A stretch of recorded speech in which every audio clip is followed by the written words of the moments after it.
2000 সালে ব্যারেন্ট সাগরে K141 Kursk nuclear submarine দুর্ঘটনার কবলে পড়ে, যেখানে ছিলেন 118 জন নাবিক। সাবমেরিনটিতে 2টি বিস্ফোরণ হয়, যা তাৎক্ষণিকভাবে আমলে নেয়নি রুশ প্রশাসন।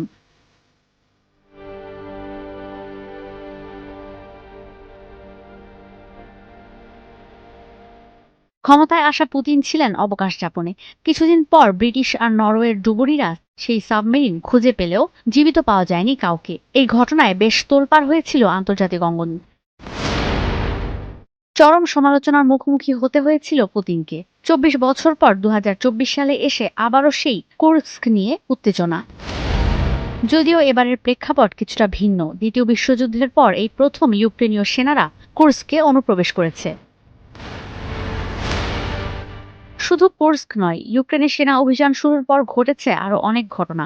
2022 সালে রুশ নৌবাহিনীর যুদ্ধজাহাজ মস্কোভা কৃষ্ণ সাগরে ডুবিয়ে দেয় ইউক্রেন। 2023 সালে রাশিয়ার ভাড়াটে বাহিনী ওয়াগনার গ্রুপের বিদ্রোহ আর মস্কো অভিমুখে যাত্রা, এসবে স্পষ্ট চ্যালেঞ্জের মুখে পড়েছে পুতিন প্রশাসন। Russia's been invaded for the first time since World War II, and there was an immediate collapse in the military organization in that region. Jeremy, they've got a huge border, and of course they're heavily committed in Ukraine right now, and all their focus is on that. And yet again, Ukraine manages to surprise not just the Russians, but the whole world as well. সংবাদ মাধ্যম বিবিসির প্রতিবেদন বলছে, কুর্স্কে ইউক্রেনীয় সেনারা যতদিন থাকবে, Putin প্রশাসনের নেতৃত্ব আর ভাবমূর্তি তত সংকটের মুখে পড়বে। তবে 2 দশকেরও বেশি সময় ধরে পুতিন প্রেসিডেন্টের দায়িত্ব পালন করে আসায় তিনি রাশিয়ার সাধারণ মানুষের কাছে তৈরি করেছেন mister security image.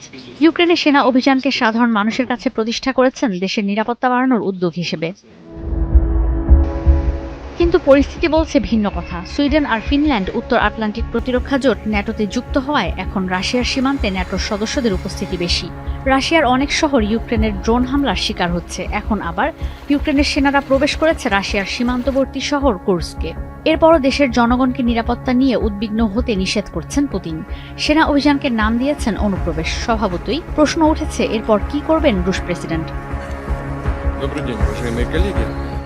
This is the sort of thing which in the past he said would have triggered a nuclear attack. Well, he's not going to attack with nuclear weapons his own country, is he? And here's the irony: because they don't recognize Ukraine as being a separate country but part of Russia. সংবাদ মাধ্যম BBC বলছে, Russia কোনোদিনই শান্তি আলোচনায় যাবে না। কুর্স্কে সেনা সক্ষমতা না বাড়িয়ে এই এলাকা পুনর্দখলের চেষ্টা চালাচ্ছেন পুতিন। ইউক্রেনের সেনা অভিযান নিয়ে কোনো অনুতাপ নেই তার। বিশ্লেষকরা বলছেন, কুর্স্কে ইউক্রেনের সেনা অনুপ্রবেশের ঘটনা ভ্লাদিমির পুতিনের জন্য অপমানজনক, কারণ দ্বিতীয় বিশ্বযুদ্ধের পর প্রথমবারের মতো সেনা অভিযান চালানো হয়েছে রাশিয়ায়। সংবাদ মাধ্যম আরটির বিশ্লেষণ বলছে, সারা বিশ্বে ভেঙে পড়েছে একসময়ের তৈরি করা অঘোষিত সামরিক আইন। বহির্বিশ্ব এখনো জানে না আসলে কি হচ্ছে ইউক্রেন আর রাশিয়ার মধ্যে। বিশ্লেষকদের অনুমান বলছে, ইউরোপে রাশিয়ার গ্যাস সরবরাহ ব্যাহত করতেই কুর্স্কে অভিযান চালিয়েছে কিয়েভ। কুর্স্কের সুজ্জা শহরে গ্যাস স্টেশন থাকায় কোনোভাবে এই ভালভ বন্ধ করতে পারলে বন্ধ হয়ে যাবে ইউরোপে গ্যাস সরবরাহ। সংবাদ মাধ্যম আরটির বিশ্লেষণ আরও বলছে, ইউক্রেনকে রাশিয়ার অংশ হিসেবে বিবেচনা করে এই দেশে সেনা অভিযানের জন্য ভ্লাদিমির পুতিনের বিচার নিয়ে ভলোদিমির জেলেনস্কির দৃষ্টিভঙ্গি স্পষ্ট। এই অভিযানের আগে পশ্চিমাদের অনুমতি নেয়নি ইউক্রেন প্রশাসন। এখানেই স্পষ্ট যে পশ্চিমাদের পুরনো অঘোষিত সামরিক নীতি অনুসরণ করছে না ইউক্রেন। পুরনো সেই নীতিতে পশ্চিমারা আগ্রাসন চায়নি, তারা চেয়েছিল ইউক্রেন নিজেদের ভূখণ্ড রক্ষা করুক, যে কারণে কিয়েভকে সামরিক সহায়তা দিয়ে যাচ্ছে ইউরোপীয় ইউনিয়ন আর যুক্তরাষ্ট্র। কুর্স্কে ইউক্রেনের আকস্মিক এই অনুপ্রবেশ বলে দিচ্ছে, ভেঙে যাচ্ছে পুরনো অঘোষিত পশ্চিমা নীতি। ফলে ক্রমেই পরিস্থিতি চলে যাচ্ছে নিয়ন্ত্রণের বাইরে।